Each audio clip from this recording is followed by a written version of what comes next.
I'm Algenon Cash, and this is Eat, Drink, Triad, your number one source for what's happening in your local food and beverage scene. So, welcome back. Thank you all for joining us. I think you're going to get a lot out of today's conversation. I've got she's now becoming an old friend. She's a new friend. She's been on the show before. We've got Chef Ebony Warfield with us today. But before we get into that, today's show is really special because we are celebrating Juneteenth. And many people in my audience may not know what Juneteenth is. And to be honest with you, I just learned about it myself just a few years ago. It's not something that's been widely talked about, but here in the last few years, a lot of people have learned about it. A lot of communities have started to celebrate it. Even some companies have now made this a holiday, a paid holiday, of Juneteenth. And so for those who don't know about Juneteenth basically celebrates when the last slaves in America were actually freed. So the Emancipation Proclamation was signed by Abraham Lincoln in September of 1862, and that's what outlawed slavery.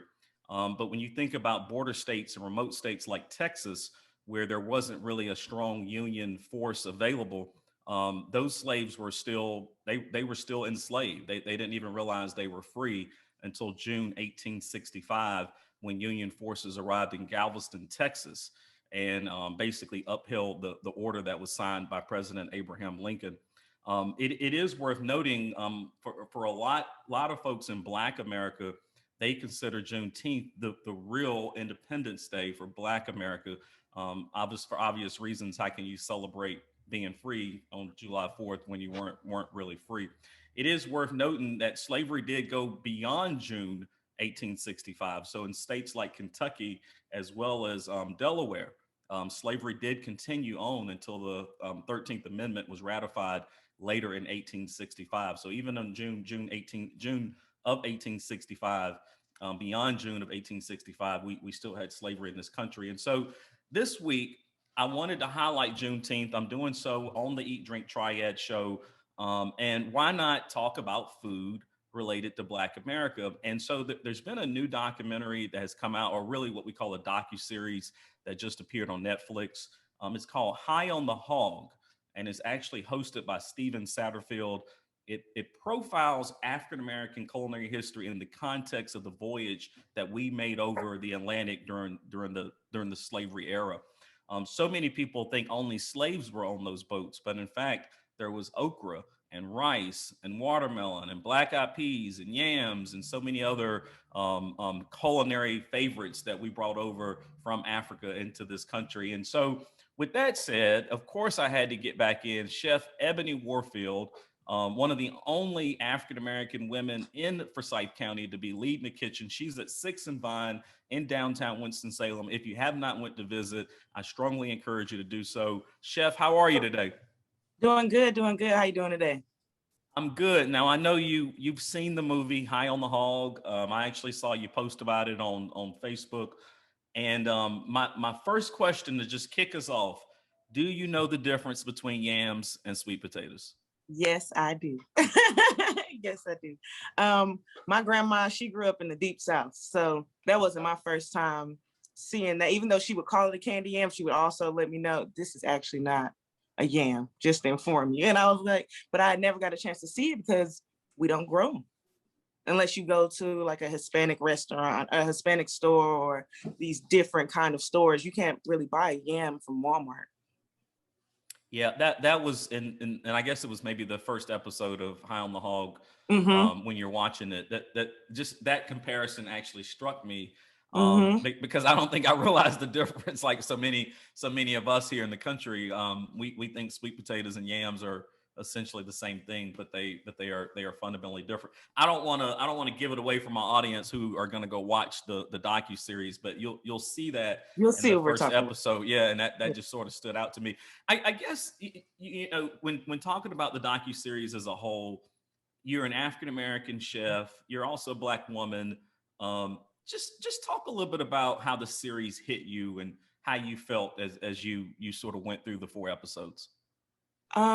It was really good. It was definitely moments that made you sit back, even cry. I think it was when he walked down, I don't want to give it away, but I have to talk a little bit about it. But Yeah, when he yeah. walked down that road and he got to actually the boarding dock, where a lot of the slaves didn't make it and they actually died right there before they even started the voyage to come over here and get off in Charleston, it moved me in such a way just to see how he reacted to actually have his feet in the same place where thousands and upon thousands of slaves died. Literally, just that's how hard that journey was just to get onto the boat, and let alone across the water and to actually get over here. So that portion there, and then to also see these women that I relate to, working with their families, working in the community. I just thought it was amazing. It was amazing. I think it was definitely something that we needed to see. Yeah, and not just us. A lot of times as African Americans, we'll say, this was made for us, and no doubt, High on the Hog, I think speaks very deeply to Black culture and Black America. But I think you know, everybody. and that's what I was going to say. I think everyone should watch it because it really clarifies a lot of the history and the tradition around some of the food that you have come to adore and love in this country. And we didn't necessarily get a lot of credit for bringing those items over. And so, Chef, for you, I mean, to look at your own journey, look where you've started out and now where you are at Six and Vine, and you think about maybe the credit that we haven't gotten in this country for some of the things that we've done in the culinary world. What does that cause you to want to do? I mean, it for me, it felt like I wanted to tell this story, but for you, you're in the kitchen. What does that motivate you to do in the kitchen after seeing something like High on the Hog? But like, it definitely makes me want to tell the story, but I'm going to tell the story through food. Like a few weeks ago, I had black eyed peas on the menu, and I just cooked them the way that my grandma taught me how to cook black eyed peas, and Carolina Gold rice, just these things that we eat every single day, not knowing that it has such a deep history behind it, and just wanting to actually use these ingredients and let people know a little bit of the backstory of how it actually got here or why we use it, or it just felt inspiring. It definitely made me want to cook, put it that way. You just mentioned a point. You said you made mac and cheese and you made it the way your grandmother taught you how to make it, and that statement tends to be true all across Black America, especially when you talk about Black food. It is very traditional. That sweet potato pie recipe is handed down from generation to generation. Yeah. That banana pudding recipe is handed down generation to generation. Knowing that you well, and that's what I mean. Knowing that you're now the current generation entrusted with that value and that recipe and those secrets. Again, how do you make sure the next generation, whoever you're training in the kitchen right now, that they value it just as much as you did and your grandmother? Just letting them know. I like to talk to my kitchen staff like family. So every time I cook something, I try to give them a little bit of a backstory behind it so they can actually appreciate what they're doing. It's not just put a cup of this, a spoon of this, blah, blah. It may be a whole story behind what I'm making.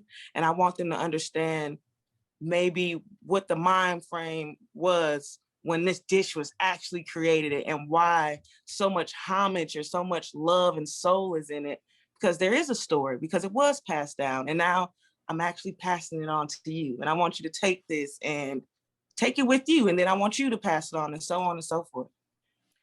When you think about the popularity of some of the items that I just mentioned to you at the outset of our conversation, okra, rice, black eyed peas, yams, so many others, why do you think African food is not as popular as Asian cuisine or maybe even French cuisine? I think it's because it was looked as cheap. A lot of people look at it as, oh, that's cheap food. That's food for the poor or the not well off. But that's not always the case. A lot of great meals started with the odds and ends, because they would have to they didn't get the best cuts of meat. And they would literally, that's why a lot of stews and one pot meals started, is from getting that food. And a lot of people don't know that stew started from this process. Stew that we all eat every single day. Your grandma made, I don't care what nationality you are. It kind of started from that era of having to throw a whole bunch of stuff in a pot, let it roll because I got other stuff to do today, kind of deal. And a lot of people just don't know that actually it's the backbone of the entire culinary industry.